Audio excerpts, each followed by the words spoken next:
Atomic Habit by James Clears. Hello, everyone. Welcome back to our channel. Today, we're diving into Atomic Habits by James Clear, a fantastic book about how tiny changes can lead to remarkable results. James Clear begins the introduction by recounting a traumatic event from his sophomore year in high school. He was accidentally hit in the face with a baseball bat, which resulted in severe injuries, including a broken nose, multiple skull fractures, and shattered eye sockets. This incident marked a significant setback in his life and led to a challenging recovery process. During his recovery, Clear realized the importance of small, incremental changes. This experience taught him that small habits, when consistently practiced, could lead to remarkable results over time. He emphasizes that setbacks and challenges are a part of life, but the quality of our habits often determines our long-term success and well-being. This book aims to provide a comprehensive guide to understanding and implementing effective habits. Drawing from Clear's personal experiences, scientific research, and practical insights gained through years of writing and teaching about habits. Chapter 1. The Story of British Cycling. James Clear kicks off Chapter 1 with an inspiring story about the British cycling team. For nearly a century, they had been mediocre at best, with only one gold medal to show for it. But in 2003, everything changed when Dave Brailsford was hired as the new performance director. Brailsford introduced a strategy he called the aggregation of marginal gains, which means improving everything by just 1%. They optimized every aspect, from bike seats to the type of pillow that gave riders the best sleep. These small improvements accumulated, leading to unprecedented success. Within 5 years, they dominated the 2008 Beijing Olympics, winning 60% of the gold medals in cycling. By 2012, they set 9 Olympic records and 7 world records in London. The British cyclists also won the Tour de France multiple times. Clear explains that making tiny changes can lead to significant results. He illustrates this with simple math. If you get 1% better each day for a year, you'll be 37 times better by the end. Conversely, if you get 1% worse each day, you'll decline nearly to zero. This compounding effect shows how small habits can transform your life over time. Habits work like compound interest for self-improvement. Just as money multiplies through interest, the effects of your habits multiply as you repeat them. Good habits make time your ally. Bad habits make time your enemy. Clear emphasizes that it's easy to overestimate the importance of one defining moment and underestimate the value of making small improvements daily. Clear introduces the concept of the plateau of latent potential. Often, we don't see results from our efforts right away, and this can be discouraging. We expect progress to be linear, but real improvement is often delayed.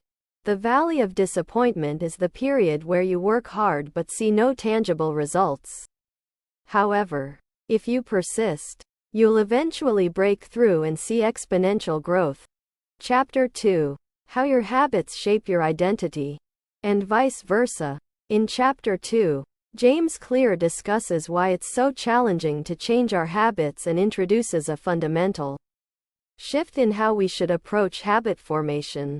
He begins by explaining that our habits are deeply tied to our identity, and this connection is a crucial factor in making lasting changes.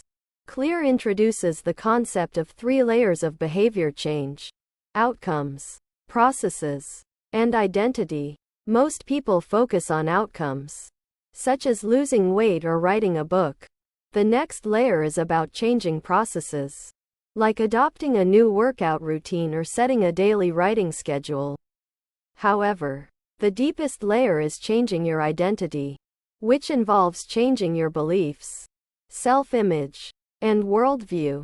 Clear argues that the most effective way to change your habits is to focus on the identity level. Instead of setting a goal to read more books, you should aim to become a reader.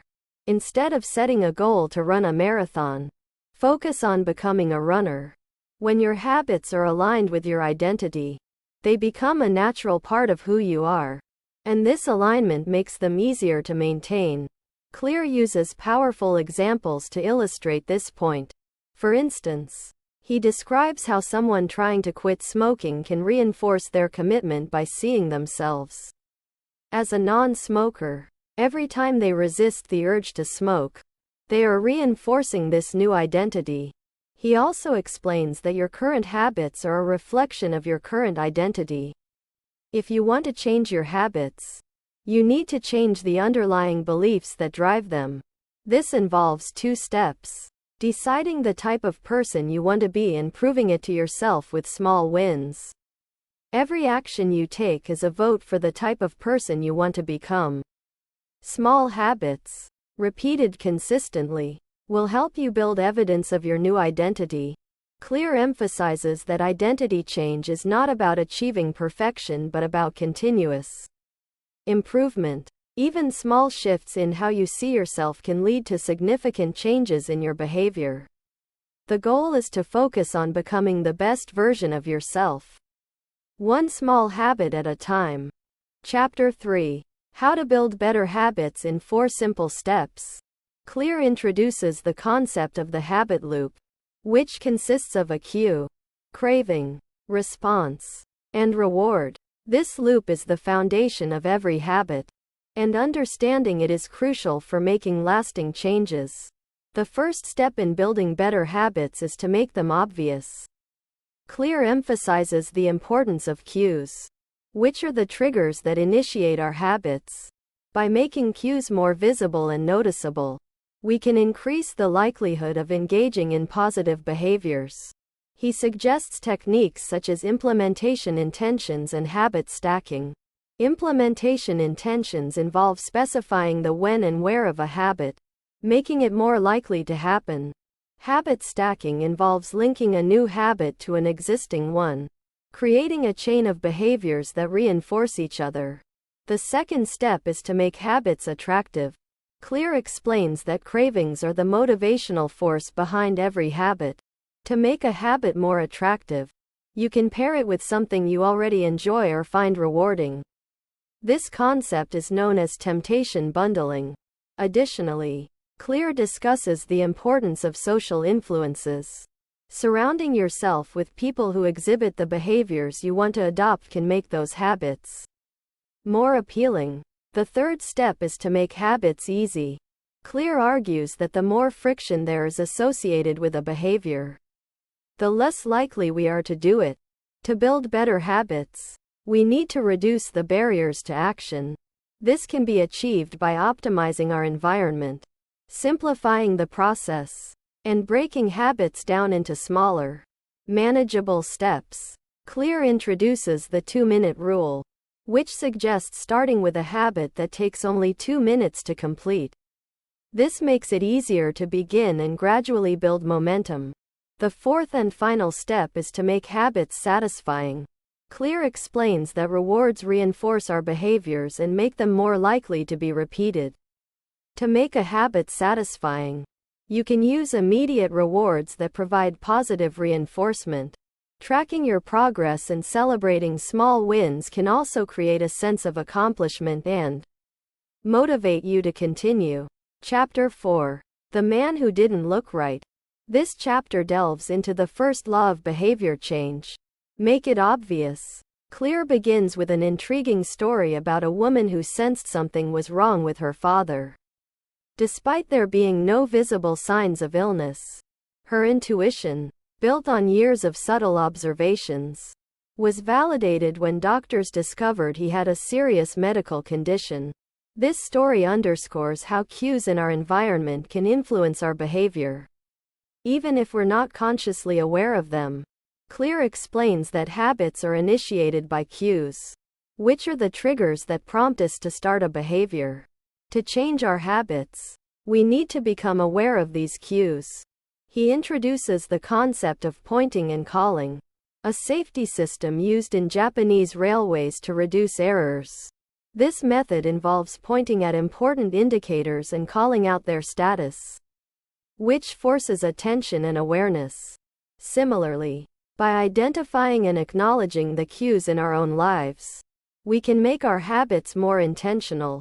One of the key techniques Clear discusses is the habit scorecard.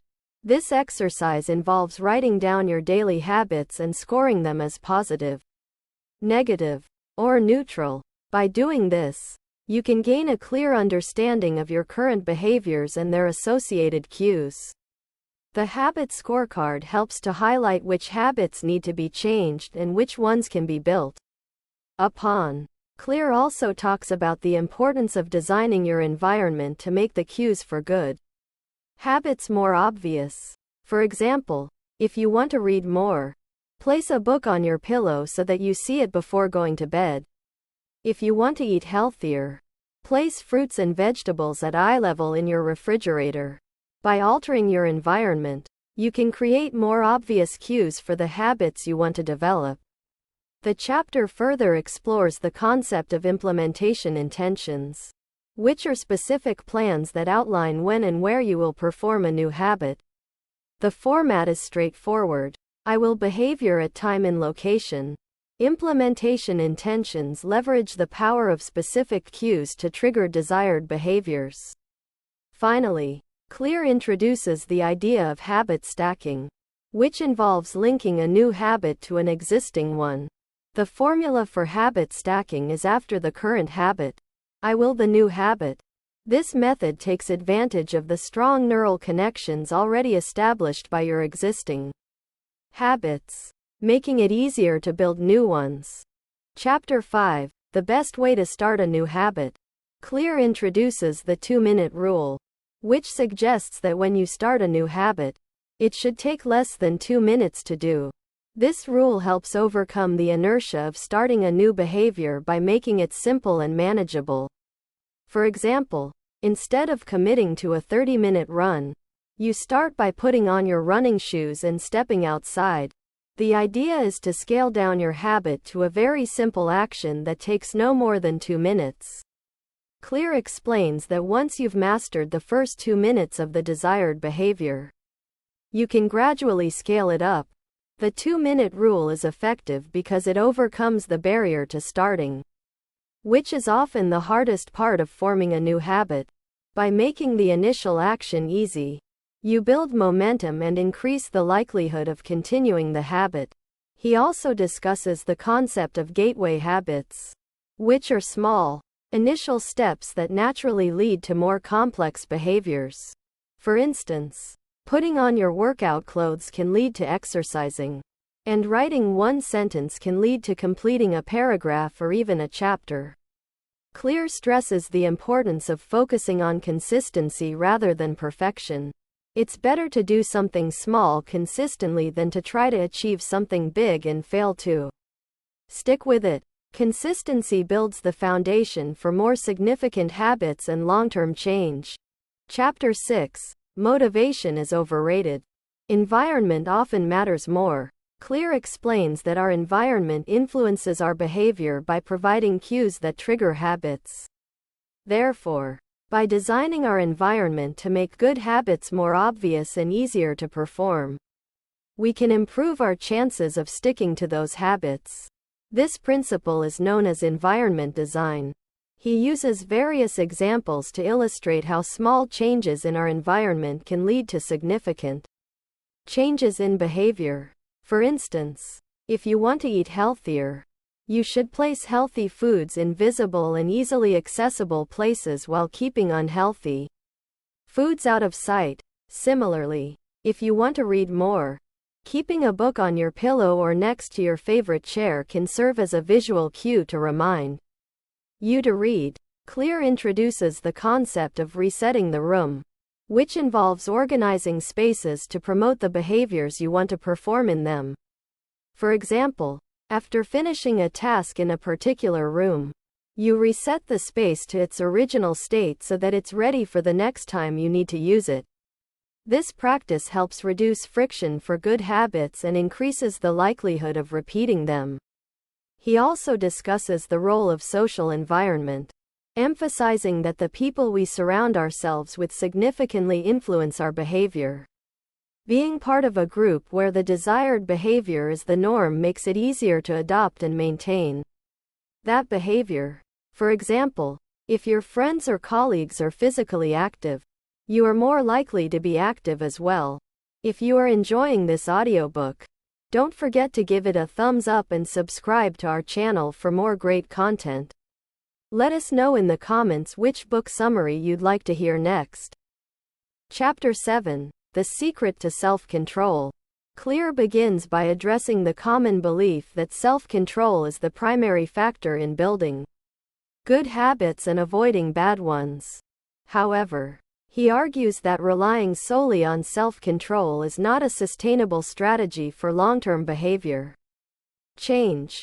Clear introduces the idea that self-control is often a temporary state and can be depleted over time. Instead of constantly battling temptations, it is more effective to design your environment in a way that reduces the need for self-control. This involves removing cues for bad habits and adding cues for good ones. For example, if you want to eat healthier, you can avoid buying junk food, thereby removing the temptation from your environment. He emphasizes the importance of making good habits easy and bad habits difficult. By altering your environment to support your desired behaviors, you can make it easier to stick to good habits without relying on willpower alone. Clear suggests that by shaping your environment, you can create a context where self-control is less necessary, and good habits become the default behavior. Chapter 8: How to Make a Habit Irresistible.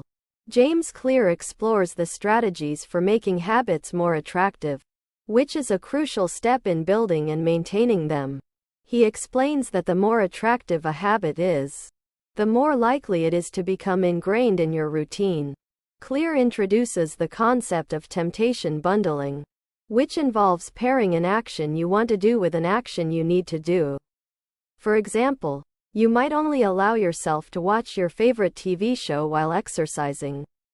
By linking a habit you need to develop with a behavior you already enjoy, you increase the attractiveness of the new habit. He also discusses the role of dopamine, a neurotransmitter associated with pleasure and reward, in habit formation. Clear explains that habits are driven by the anticipation of a reward, not just the reward itself. By increasing the anticipation and excitement around a habit, you can make it more appealing. This can be achieved by introducing variability and surprise elements, which heighten interest and engagement. Clear further emphasizes the importance of social influences. Being part of a group where the desired behavior is the norm can make habits more attractive. People are motivated to fit in and gain social approval. So surrounding yourself with individuals who exhibit the behaviors you want to adopt can significantly enhance your habit formation efforts. Lastly, Clear suggests using visualization techniques to increase the attractiveness of a habit. By vividly imagining the positive outcomes and benefits of performing the habit, you can enhance your motivation and desire to stick with it. Chapter 9: The Role of Family and Friends in Shaping Your Habits. James Clear emphasizes the significant influence that family and friends have on shaping our habits. It explains that our social environment plays a crucial role in habit formation, often affecting us subconsciously. People tend to conform to the behaviors of those around them, which can either positively or negatively influence their habits. This conformity is driven by the human tendency to imitate those they frequently interact with. Additionally, both direct and indirect peer pressure can shape our behavior, making it easier to adopt habits if we surround ourselves with individuals who exhibit the habits we aspire to develop. Chapter 10: How to Find and Fix the Causes of Your Bad Habits. Clear discusses how to identify and fix the root causes of bad habits. The first step is recognizing the cues that trigger these habits, which can be related to time, location, preceding events, emotional states, or other people. The chapter suggests altering the environment to make bad habits more difficult to engage in and good habits easier to adopt. For instance, keeping junk food out of the house can reduce the temptation to snack. Clear introduces the concept of inverting the first law of behavior change by making bad habits invisible, which involves re-engineering your surroundings to avoid triggers. Chapter 11. Walk slowly, but never backward. Chapter 11 focuses on the importance of consistency and incremental progress in habit formation. Clear emphasizes that making small, consistent improvements can lead to significant results over time, a concept known as the aggregation of marginal gains. He explains that progress often follows a nonlinear path, where initial efforts may not show visible results, but persistence eventually leads to breakthroughs. Referred to as the plateau of latent potential, the chapter stresses that maintaining consistency is more important than striving for perfection. Small setbacks are natural, and the focus should be on continuous improvement rather than immediate success. Chapter 12. The Law of Least Effort. Clear explains that human behavior is often determined by the path of least resistance. People naturally gravitate towards actions that require the least amount of effort.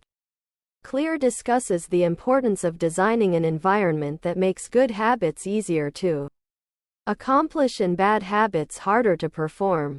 He suggests strategies like reducing the friction associated with good habits by preparing your environment in advance. For instance, if you want to read more, placing books around your house in easy-to-reach places can make it more likely you'll pick one up. Conversely, increasing the friction for bad habits, such as storing junk food on a high shelf, can make them less appealing. The chapter emphasizes the power of small changes in your environment to significantly impact your behavior over time. Chapter 13. How to Stop Procrastinating by Using the 2-Minute Rule. James Clear introduces the 2-minute rule as a powerful strategy to overcome procrastination and build new habits. Clear explains that the 2-minute rule involves starting new habits in ways that take less than 2 minutes to complete. This approach lowers the barrier to entry, making it easier to get started and establish a routine. The idea is to master the art of showing up, which can lead to more significant progress over time. For example, instead of committing to a full workout, you start by putting on your running shoes and stepping out the door. This small action can often lead to completing a longer workout. The chapter underscores that the key to long-term success is not about doing a lot from the start, but about showing up consistently and gradually scaling up your efforts. Chapter 14. How to Make Good Habits Inevitable and Bad Habits Impossible. Clear explores the concept of commitment devices and how they can be used to lock in good habits and prevent bad ones. Commitment devices are choices you make in the present that control your actions in the future, effectively reducing the freedom of your future self in favor of better behavior. Examples include setting up automatic savings plans, using outlet timers to cut off the internet at a specific time, or creating public commitments that add social pressure to maintain your goals. The chapter also discusses the role of technology in automating good habits and creating an environment where positive actions are more likely to occur. By implementing these strategies, you can create a system where good habits become the default and bad habits become much harder to perform. Chapter 15. The Cardinal Rule of Behavior Change. Chapter 15 delves into the cardinal rule of behavior change, which is to make it satisfying. Clear explains that humans are wired to repeat behaviors that are immediately rewarded and to avoid behaviors that are immediately punished. The key to creating lasting habits is to find ways to make them immediately satisfying. This can be achieved through various strategies, such as tracking progress, rewarding yourself after completing a habit, or using social reinforcement by sharing your progress with others. The chapter highlights the importance of immediate gratification in habit formation and the need to engineer ways to make good habits feel rewarding in the short term.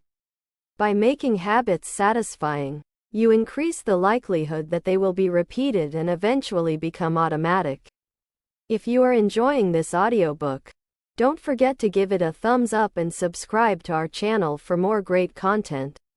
Let us know in the comments which book summary you'd like to hear next. Chapter 16. How to Stick with Good Habits Every Day. Clear introduces the concept of habit tracking as a powerful tool for maintaining consistency. He explains that habit tracking provides visual evidence of progress, which can be highly motivating. Tracking habits also holds individuals accountable and creates a sense of accomplishment when they see their progress. Clear emphasizes that the goal is not to be perfect but to avoid breaking the chain of positive behavior. Even if a day is missed, the key is to get back on track quickly. This chapter also discusses the importance of creating a habit contract, which involves making a commitment to another person to maintain a habit, adding an element of social pressure and accountability. Chapter 17. How an accountability partner can change everything. Clear explores the concept of using accountability partners to reinforce good habits. Clear explains that having someone to report progress to can significantly increase the likelihood of sticking to new habits. This accountability can come from friends, family, or even formal arrangements like coaching. The chapter highlights how the presence of an accountability partner creates a higher level of commitment and motivation, as people naturally want to meet the expectations of others. Clear shares various strategies for effectively utilizing accountability partners, including regular check-ins and setting clear expectations for both parties involved. Chapter 18. The Truth About Talent. When Genes Matter and When They Don't. Clear addresses the role of genetics in habit formation and achievement. He argues that while genetics can influence the ease with which certain habits are adopted or certain skills are developed, they are not the sole determinants of success. Clear emphasizes that anyone can improve by focusing on the right habits and maintaining consistency over time. He introduces the concept of finding the right balance between exploring new opportunities and exploiting existing strengths, known as the explore-exploit trade-off. The chapter encourages readers to recognize their natural inclinations and leverage them to build habits that align with their strengths, thereby maximizing their potential. Chapter 19. The Goldilocks Rule. How to Stay Motivated in Life and Work. Clear introduces the Goldilocks Rule, which states that humans experience peak motivation when working on tasks that are at the edge of their current abilities.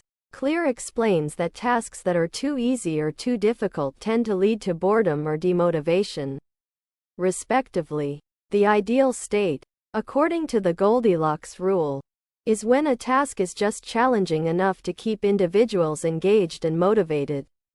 Clear provides practical tips for applying this rule to habit formation and goal setting, such as breaking down larger goals into smaller, manageable tasks that progressively become more challenging.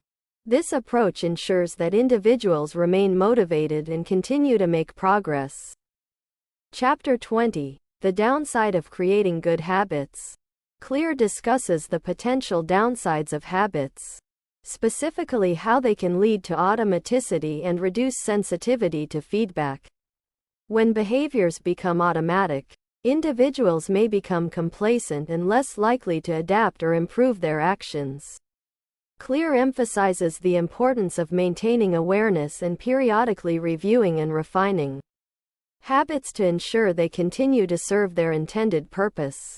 He suggests strategies for staying vigilant, such as setting aside time for reflection and actively seeking feedback. The chapter highlights the need to balance the benefits of automatic habits with the flexibility to adapt and grow. Clear explores the role of beliefs in shaping habits and behaviors. Clear explains that limiting beliefs can prevent individuals from achieving their full potential. He describes techniques for identifying and challenging these beliefs, such as questioning their validity, considering alternative perspectives, and visualizing positive outcomes. The chapter emphasizes the importance of adopting a growth mindset, which involves viewing challenges as opportunities for growth rather than obstacles. By changing their beliefs, individuals can unlock new possibilities and develop more effective habits. Clear delves into the nature of talent and the interplay between genetics and environment. He argues that while genetics play a role in determining an individual's potential, it is the environment and deliberate practice that ultimately shape success. If you are enjoying this audiobook, don't forget to give it a thumbs up and subscribe to our channel for more great content. Let us know in the comments which book summary you'd like to hear next. Clear discusses the concept of genes as the starting point, explaining that natural abilities can provide an initial advantage, but sustained effort and the right habits are crucial for long-term success. The chapter encourages readers to focus on what they can control, their habits and environment, rather than fixating on innate talent. Clear addresses the challenge of maintaining motivation over the long term. Clear introduces the Goldilocks rule, which states that people experience peak motivation when working on tasks that are just beyond their current abilities. He explains that tasks that are too easy or too difficult can lead to boredom or frustration, respectively. The chapter provides practical advice for applying the Goldilocks rule, such as setting incremental goals and seeking out new challenges that align with one's skills. Clear also emphasizes the importance of creating a supportive environment and celebrating small wins to sustain motivation. If you enjoyed this video, don't forget to give it a thumbs up and subscribe to our channel for more great content. Let us know in the comments which book summary you'd like to hear next.